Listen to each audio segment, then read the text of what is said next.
సెక్రిసన్స్ అనేది వీళ్ళది. అక్కడ వచ్చింది ఏది, విషం తాగినాం చావాలనుకొని ఇక్కడికి వచ్చామన్నారు. ఇంకా దాంతో ఎక్కడుంది. రెండవది ఆ అమ్మాయి అక్కడ పోతూ ఉన్నట్టే మొదట 8:30కంతా ఒకసారి అపస్మారక స్థితిలోకి పోయింది. అప్పుడు మళ్ళీ ఇవంతా రీసెసిటేషన్ చేసి బ్రతికించాడు. అప్పుడు బట్టలు దొడ్డికి కూడా పోయింది. ఈ విషయం వాళ్ళ తల్లికి చెప్పి వేరే బట్టలు తీసుకొని రండి అని ఫోన్లోనే చెప్పారు. ఇది కూడా ఆమె స్టేట్మెంట్స్లో ఉంది. మొదట ఆమె తర్వాత చాలా గట్టిగా వాదించింది, మా అమ్మాయి మీద అత్యాచారం జరగలేదు, ఇదంతా ఫాల్స్ అనేసి.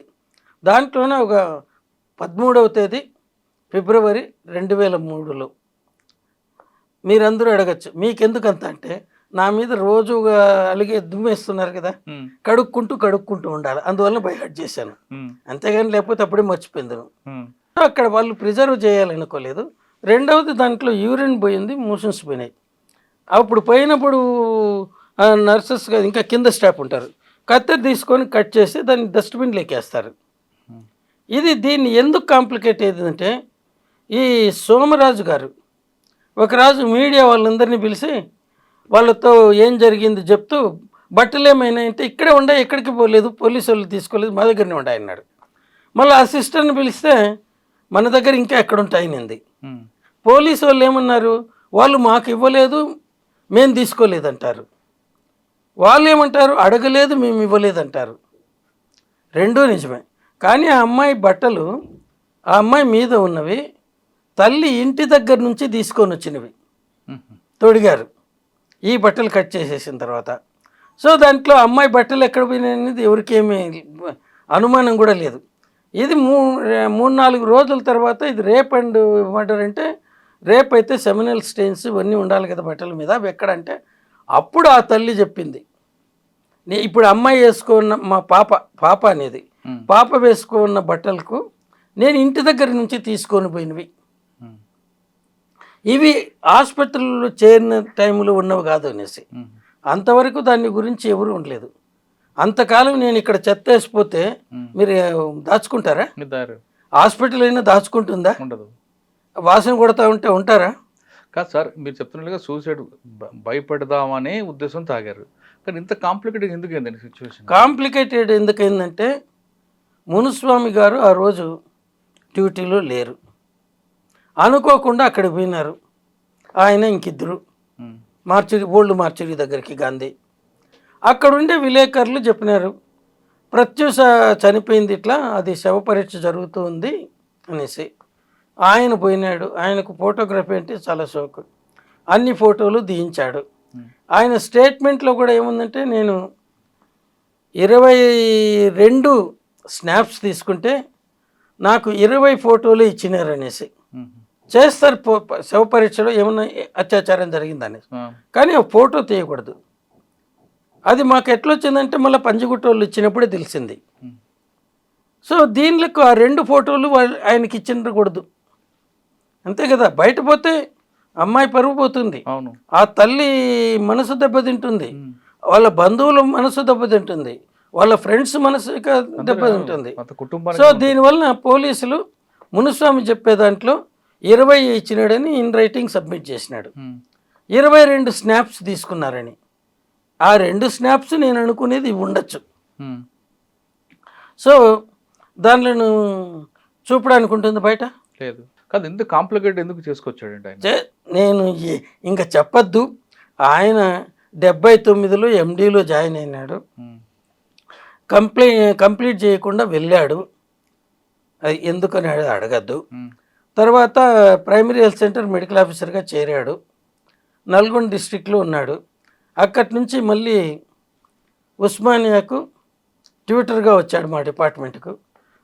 అప్పుడు గోవిందయ్య గారు అని హెడ్ ఆఫ్ ది డిపార్ట్మెంట్ ఉండేవాడు 90లో. ఈయన డెజర్టేషన్ రాసి ఆయన సంతకం పెట్టి, ఇంకొక ఆమె శ్రీమతి రాజగోపాల్ అని సెకండ్ ప్రొఫెసర్ది సంతకం చేయించి వాళ్ళ ఆధ్వర్యంలో చేసినట్టుగా.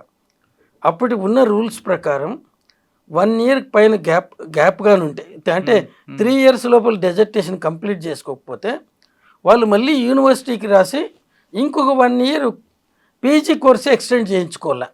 అంటే నిబంధనల ప్రకారం రాలేదు. తర్వాత అసలు గోవిందయ్యకు సంబంధం లేదు. గోవిందయ్య ఉన్నప్పుడు ఆయన పీజీ స్టూడెంట్ కాదు. అండ్ శ్రీమతి రాజగోపాలన్ ఆయనకు పీజీ కోర్సులో క్లాస్మేట్.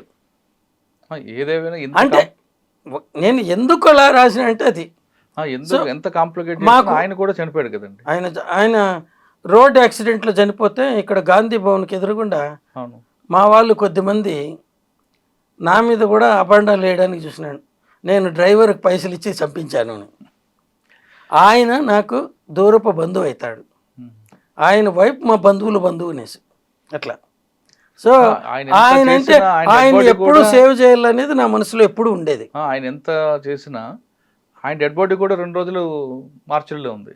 ఎవరు తీసుకెళ్ళండి లేక. ఎవరిది? మునుస్వామిదా?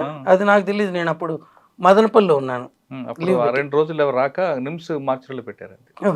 గాంధీ హాస్పిటల్ దగ్గర బషీర్బాగ్ చౌరస్తా, బషీర్బాగ్ కాదు, నాంపల్లి దగ్గరలో రోడ్ యాక్సిడెంట్ చనిపోతారండి. ఇంకా ఇక్కడ అన్నిటికంటే కాంప్లికేట్ చేసింది పంజగుట్ట పోలీసు వాళ్ళు. ఇక్కడ పూర్తి పేరు తెలీదు. ఆయనకు మునుస్వామికి పడేది కాదట. ఇది ఎంవి కృష్ణారావు గారు అప్పుడు కమిషనర్గా ఉన్నతను రివీల్ చేసినాడు. దాంట్లో కృష్ణారావు కమిషనర్, పల్లె రామారావు గారు ఏసీపీ ఇక్కడ. ఆ పి రామారావు గారు నాకు ఒక అప్లికేషన్ పంపించాడు.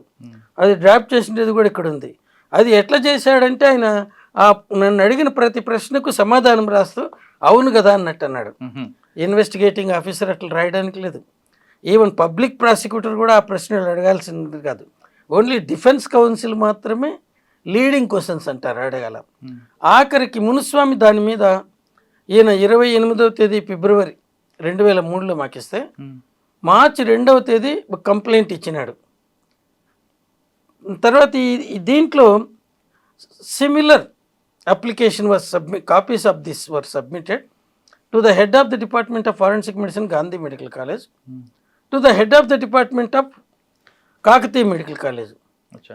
అది చూస్తూ ఉంటే నేను పక్కన పారేశాను.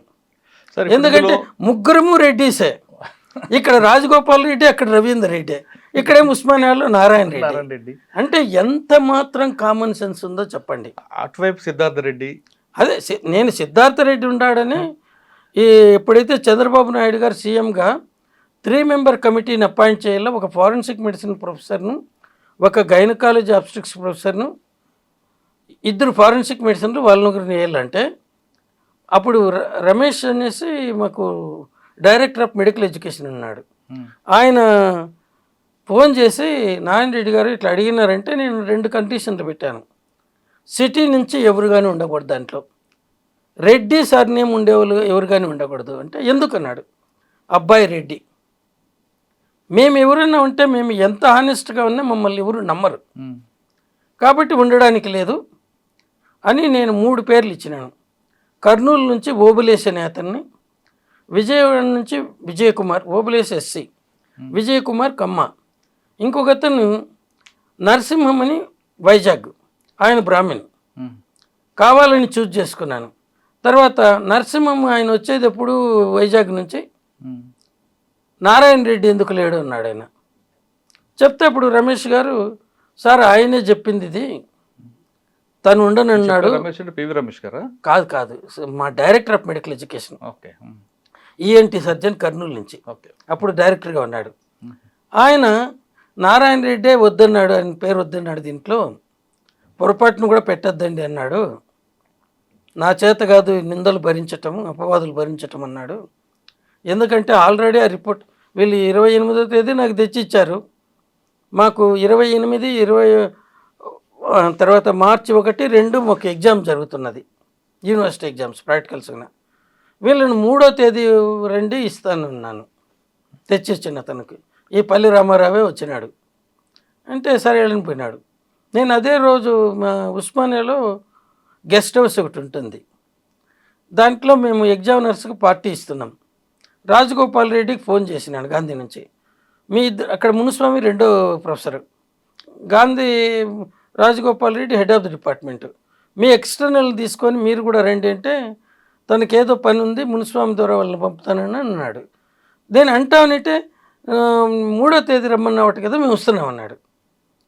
ఎందుకన్నాను, మీకు ఇచ్చిందే దాని కాపీలు మా ఇద్దరికి ఇచ్చినాడు, నాకు రవీందర్కి అన్నాడు. అంతవరకు నేను ఏం చదవలేదు.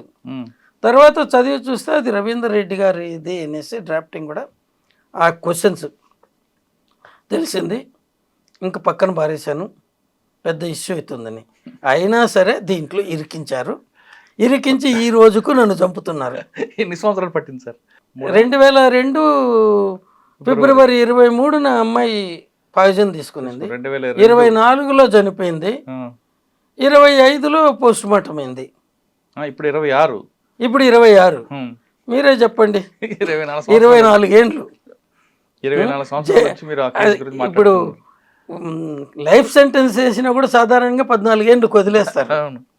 అంత మెంటల్ టార్చర్ మాకు దాంట్లో ఉన్నందుకు, ఏ తప్పు చేయనందుకు.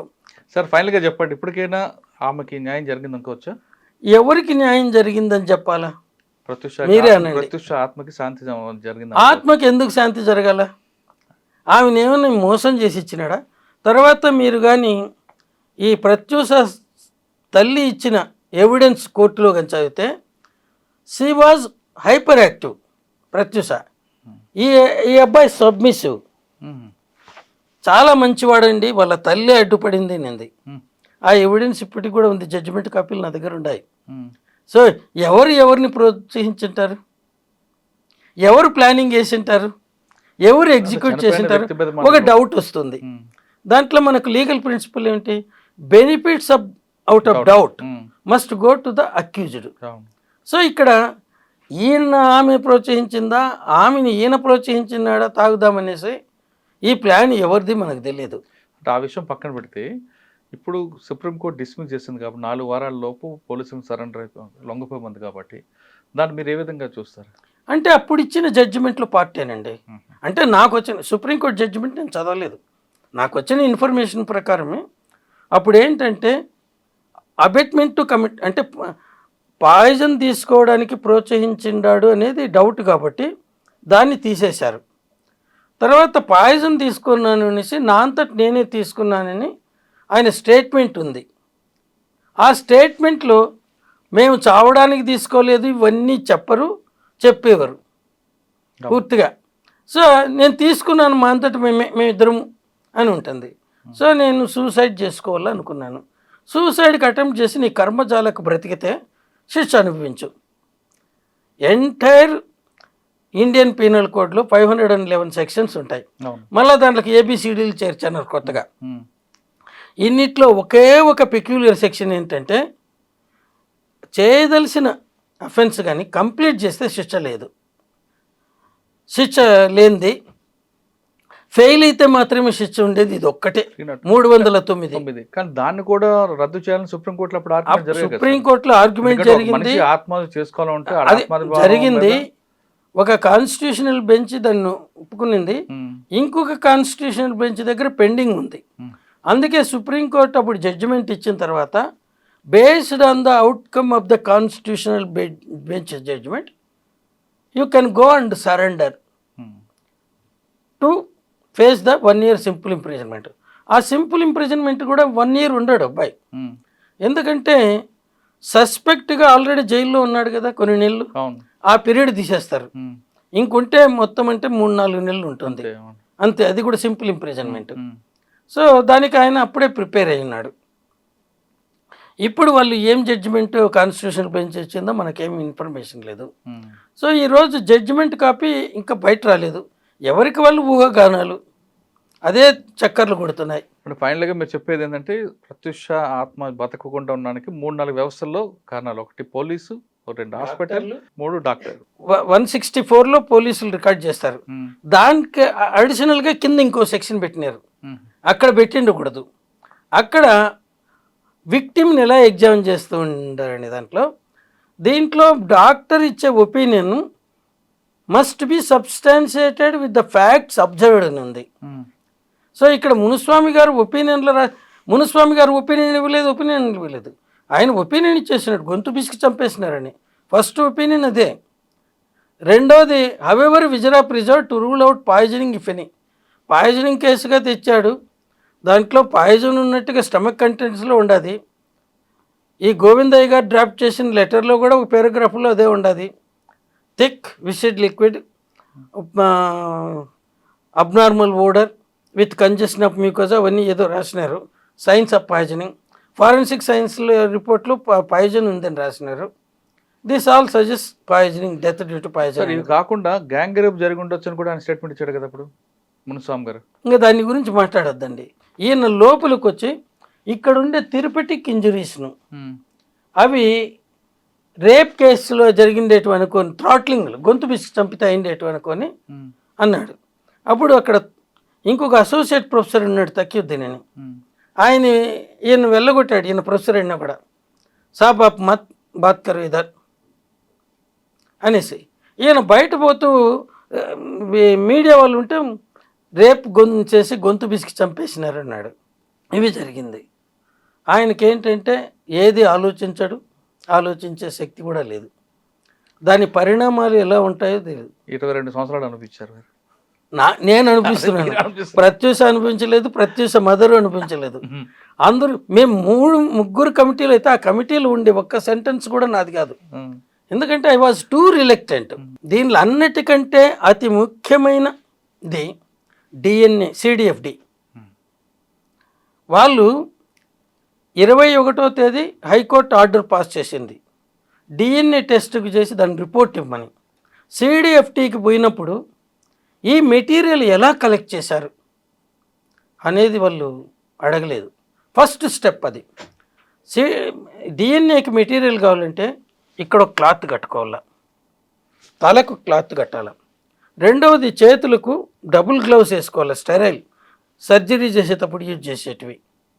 ఎందుకంటే మన చేతితో తాకిన ప్రతిని, అదే స్వాబ్ అనేది, స్వాబ్ అంటే ఏం లేదు, పైన కాటన్ చుట్టడమే, పొరపాటున మన డిఎన్ఏ దానికి అంటుతుంది, అది జరుగుతుంది. రెండవది ఇది స్టెరైల్ స్వాబ్ ఉండాలి. స్టెరైల్ స్వాబ్ అంటే మనకి ఏదన్నా పుండు ఇన్ఫెక్షన్ అయితే గాయము, అది ఇట్లా తీసి పెడతారు. దానికి మైక్రోబయాలజీ ల్యాబొరేటరీలో ఉంటాయి ఇవి. వాళ్ళకు పెట్టి వాళ్ళ దగ్గర నుంచి వాళ్ళకు స్టెరైల్ బాటిల్లో స్వాబ్ పెట్టి పంపిస్తారు. అది తీసుకొని వచ్చి దాంతో చేసి ఫ్యాన్ ఎయిర్ కింద, ఎండకి ఎక్స్పోజ్ చేయకూడదు, హీట్కి సబ్మిట్ చేయకూడదు, ఫ్యాన్ ఎయిర్ కింద ఆరబెట్టి మళ్ళీ ఆ బాటిల్లోనే పెట్టి సీల్ చేసి పంపాలి. ఇవి చేశారా లేదా అనేది వాళ్ళకి అనుకోలేదు.